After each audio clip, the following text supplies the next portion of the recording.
Hi, I'm Susan Lawton, and this is my social justice blog for Counseling 500.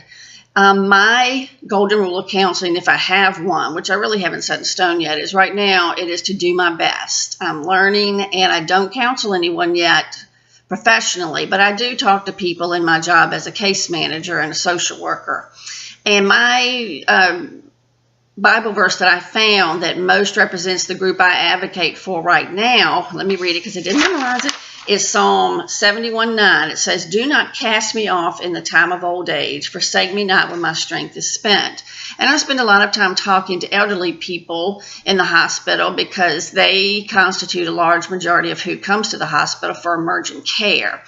And sometimes they have to be kept overnight in what we call observation status as opposed to inpatient status. And there's a new law in Virginia that states we have to let people know what status they're in.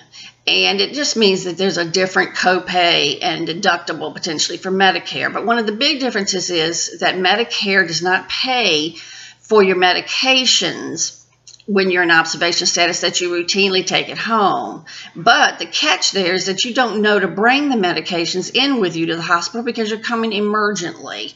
And even if you did, the hospital probably wouldn't let you take them. So you really, and meds in a hospital are very expensive.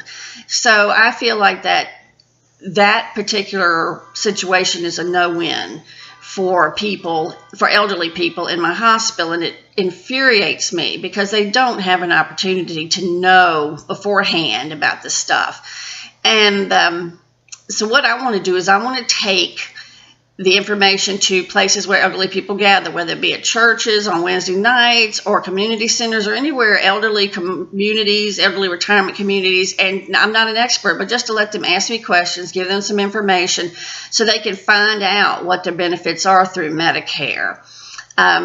This is not one of the hot issues. I think a lot of people don't know about it, but I do think elderly are forgotten in our culture in the United States. So I feel, and especially becoming elderly myself, I want to look at this group and see what they need as well. So, and then my second thing I'd like to do, although I wasn't asked about this, is mental health, because that's a huge issue in our society, that people with mental health are coming to acute care hospitals for care instead of going to places, because there are none. At least in Richmond, we have a very limited amount of resources for the mentally ill. So thank you for listening. Talk to you later. Bye.